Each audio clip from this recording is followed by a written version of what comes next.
few reasons why we decided to have a critical discussion about what that takeover, what the government is saying and what he's not saying. This is Ken Hurd for the Journal of the Working Class Struggle, People's World, the People's Voice of Canada, and all forward thinking and clearly ideological publications and broadcasts. And it ain't about the children. Don't you fool yourself a thing. And then you say, well, don't get in the blame game and they point at the teachers. You should have heard that there paper over there at Rutgers University talking and stuff about suburbs who never tolerate what's going on in Canada. You know, they would tolerate him, but he was making that statement after over 30 years of struggle in this town. I had to confront him. And they wouldn't let me speak, and I took the microphone. And, but there's some interesting things that he said. I'll share after that, but I want to pass this on and keep this thing moving for a lot of people going on.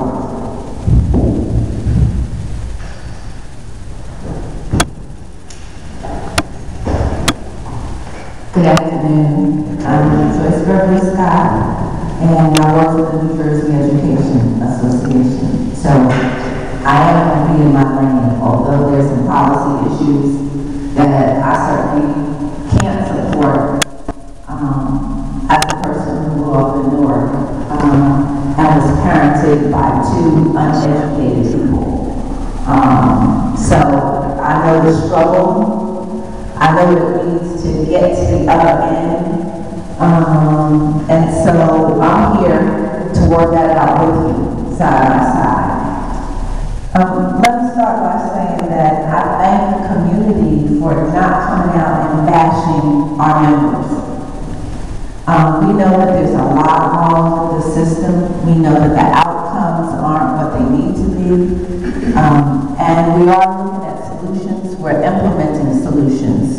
But at the same time, it would be very difficult if every time we went to a meeting, all we heard was, teachers aren't doing this, support staff aren't doing that, no one's doing their job. Although we recognize that some of that exists, but it's not wholesale.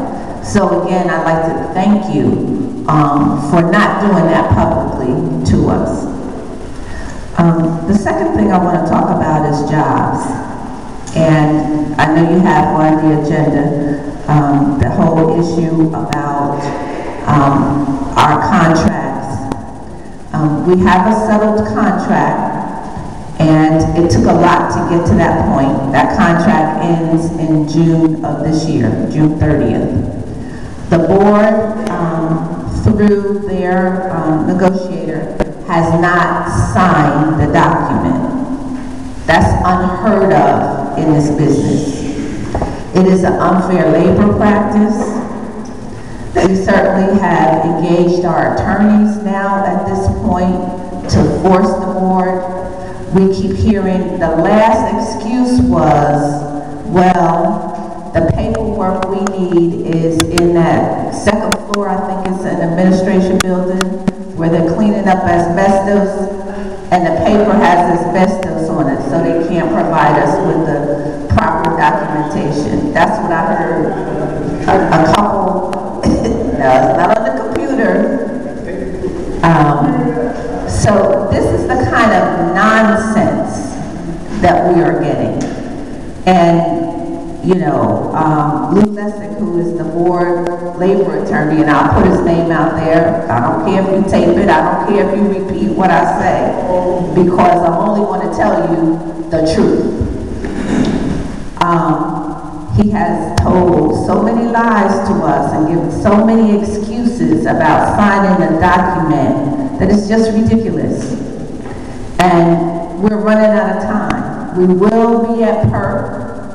Our attorneys are drawing up the paper as I speak for us to call them in and say, you signed off on a contract, you signed a memorandum of understanding, you even implemented the things in the memorandum, so now you have to sign off on the language, which is what they are I guess, refusing to do. So now, if you ask me why are they refusing to do that, well, you know,